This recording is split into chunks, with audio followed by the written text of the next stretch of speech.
दोस्तों, आदमी की जरूरतों में सबसे महत्वपूर्ण जरूरत रहती है उसका घर। मैं आप ही के बीच का व्यक्ति हूं।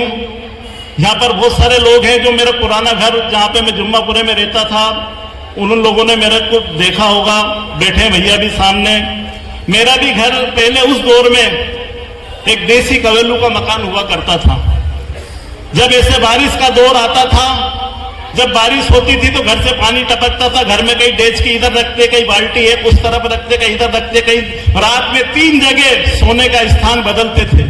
उस दौर में कोई योजना गरीबों के लिए नहीं थी, लेकिन आज जब ये योजना चलती है और जब आप लोगों को पैसा दिया जा रहा है, तो मुझे लगता है उस दौर को याद करके कि अगर मेरे पास भी वो उस टाइम योजना होती तो शायद मैं मेरा घर उस टाइम बना लेता, क्योंकि मेरी औकात भी नहीं थी उस टाइम घर बनाने की। मैं 10 रुपए रोज की नौकरी किया करता था।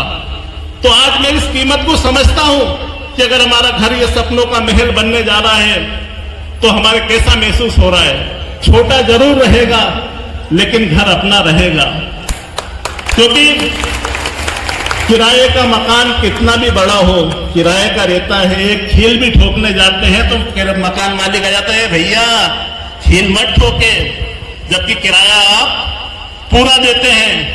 तो ऐसी योजना चलाने वाले हमारे प्रधानमंत्री जी, मुख्यमंत्री जी, मैं निश्चित हृदय से उनको धन्यवाद देता हूं कि आप जब भी योजना बनाते हैं तो अपने अंतिम पंक्ति में बैठे हुए व्यक्ति के लिए आप योजना बनाते हैं। आज हमारा मजदूर वर्ग का भाई, हमारे मध्यम वर्ग का भाई दिन भर दिहाड़ी करता है, कोई 300, कोई 400, कोई 500, कोई 1000 रुपए तक कमाता है, लेकिन 1000 रुपए तक की कमाई भी करके जोड़कर भी वो घर नहीं बना सकता, क्योंकि आज महंगाई का दौर इतना है। 70 रुपए किलो दूध आता है, ये जरूरत की चीजें रहती है, बच्चों की पढ़ाई है, वो सिर्फ अपना घर चला सकता है, अपना बिजली का बिल, कुछ जो गैस का है ये वो सिर्फ वहन कर सकता है। वो पैसे बचा के कभी घर नहीं बना सकता था। लेकिन मैं धन्यवाद दूंगा हमारे देश के प्रधानमंत्री जी को, मुख्यमंत्री जी को, और सबसे बड़ा धन्यवाद दूंगा यहाँ बैठे हुए पार्षदों को, क्योंकि यही वो पार्षद हैं जो कि आपके पास गए, जिन जिन को जरूरत थी इनने चयनित किया कि नहीं ये मेरा भाई गरीब है, इसके घर की जरूरत है, और इनने उसको पास करवाया। इसीलिए आज इतने भाइयों के मकान यहाँ पर उपलब्ध हुए। 541 लोगों को इससे पहले वाले चरण में हमने मकान दिए थे। अब 370 लोगों को आज प्रथम किस्त के रूप में 1-1 लाख रुपए डाले जाएंगे। और एक चीज और हमेशा ध्यान रखना, पहले भी बताया है, किस योजना सरकार की योजना है और ये चयन भी वहीं से होता है। किसी की हिम्मत नहीं है कि वो यूं बोल दे आपसे कि हमें 2000 रुपए दे दो, तुम्हारा नाम जुड़वा देंगे। मुझे कुछ ऐसी सूचना अभी सोशल मीडिया के माध्यम से मिली है कि कुछ लोगों ने किसी से पैसे लिए हैं। अगर आप लोगों से किसी ने कोई पैसा लिया तो अभी मेरे को यही बताना, अगर कहीं का व्यक्ति भी आपसे 1 रुपया भी मांगता है तो उसका नाम हमारे पास लाके बताएं। ये सरकार की योजना है, ये कांग्रेस की योजना नहीं है। नहीं तो पहले जब एक बार उनके प्रधानमंत्री ने बोला था मंच से कि हम गरीबों के लिए योजना तो बनाते हैं, रुपया हम 1 रुपया जब यहाँ केंद्र से बेचते हैं तो सिर्फ 15 पैसा हितग्राहियों तक जाता है, बाकी 85 पैसा सब बीच में खा जाते हैं। लेकिन आज अगर 1 रुपया भी किसी के लिए आ रहा है तो सीधे आपके खाते में आ रहा है, आपके पास आ रहा है, और ये पैसा भी आएगा आपके पास ही आएगा।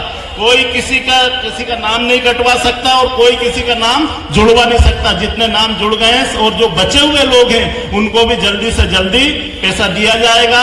साथ ही जो हमारे किराएदार वाले भाई हैं उनके लिए भी जल्दी से डीपीआर तैयार हो रही है, और कुछ ही समय में लगभग 400 लोगों का, उन लोगों के भी नाम यहाँ पर आएंगे, उनको भी पैसे दिए जाएंगे। आप सभी लोगों को ये पैसा मिला है, आप जल्दी से जल्दी अपने मकान का काम आरंभ करें, जिससे कि आपके सपनों का जो एक महल है वो खड़ा होकर तैयार हो। भारतीय जनता पार्टी की सरकार इस प्रदेश में बनी है, इस देश में बनी है। उनका पहला लक्ष्य हमेशा से रहा है कि हमारे लोगों को जो मूलभूत सुविधा है, रोटी कपड़ा मकान, वो हर व्यक्ति के पास होना चाहिए।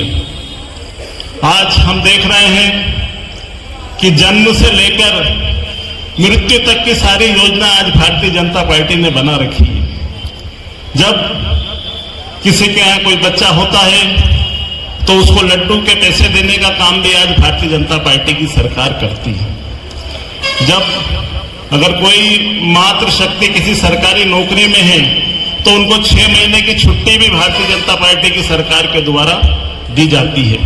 बच्चा बड़ा होता है तो स्कूल जाने की व्यवस्था, उसके किताब कॉपी की व्यवस्था आज भारतीय जनता पार्टी की सरकार के द्वारा की जाती है।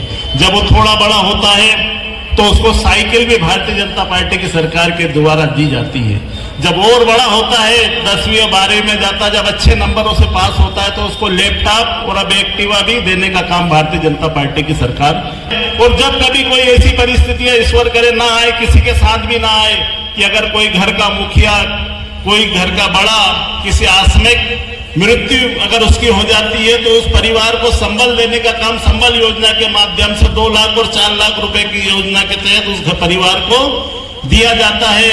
हमारी पूरी मातृशक्तियों को हर महीने अभी 2-3 दिन पहले ही 1500 रुपए उनके खाते में डाले गए, उनके घर खर्चे के लिए डाले गए हैं। हमारे जो वृद्ध हो जाते हैं उनको पेंशन डालने का काम भारतीय जनता पार्टी के द्वारा किया जा रहा है। हर व्यक्ति का एक, क्योंकि जो शुरू से लेके आखिरी तक का जितना भी जो व्यक्ति की जरूरत है उस जरूरतों के हिसाब से आज भारतीय जनता पार्टी अपनी योजनाएं चला रही है। आपने देखा होगा जब कोरोना काल आया पूरा देश थम गया था, लॉकडाउन हो गया था। उस दौर में जिनके पास था वो तो सब अपने घर में इकट्ठा सामान लेके बैठ के खा रहे थे, लेकिन हमारे देश के जो मध्यम वर्ग का परिवार है, जो मजदूर वर्ग का परिवार है, जो रोज खाता है, रोज कमाता है, उनके लिए खाने के लाले पड़ गए थे। तब हमारे देश के प्रधानमंत्री जी ने अपने खजाने खोले और पूरे अन्न के भंडार सबको 1 रुपए किलो सिर्फ वो थोड़े समय के लिए चालू करा था कि भाई ये कोरोना काल है, इसमें सभी जो हमारे भाई बहन जिनको तकलीफ है, गरीब तबके का व्यक्ति है, उनको अन्न दिया जाए। लेकिन वो थोड़े समय से जो बढ़ता बढ़ता आज तक भी सभी लोगों को अन्न प्राप्त हो रहा है। तो ऐसी भारतीय जनता पार्टी की सरकार है।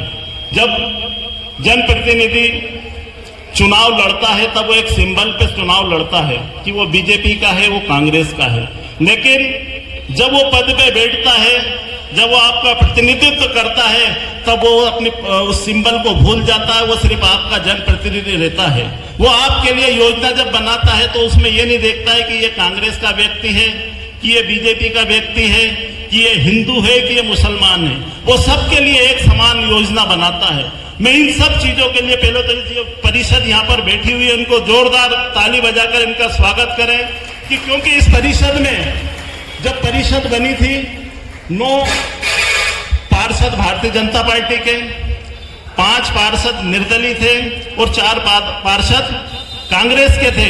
लोगों को लग रहा था कि बहुत भड़कताल मचेगी, भैया इनके वार्डों में काम होगा, उनके वार्डों में नहीं होगा। लेकिन धन्यवाद देता हूं हमारे अध्यक्ष जी को कि उन्होंने बगैर निस्वार्थ भाव से सभी लोगों को सभी वार्डों में बराबर विकास के कार्य आज किए हैं। और ये आपके सामने है। कभी इस तरह की कोई चीज आपके वार्ड में, यहाँ पे सभी तरह के वार्डों के लोग यहाँ पर बैठे हैं, कभी ये चीज आपके सामने नहीं आई होगी भैया कि हमारे वार्ड में भेदभाव हो रही है, हमारे वार्ड में काम नहीं हो रही है, उस वार्ड में हो रही है कि बीजेपी वालों के यहाँ हो रही है कि कांग्रेस वालों के यहाँ हो रही है।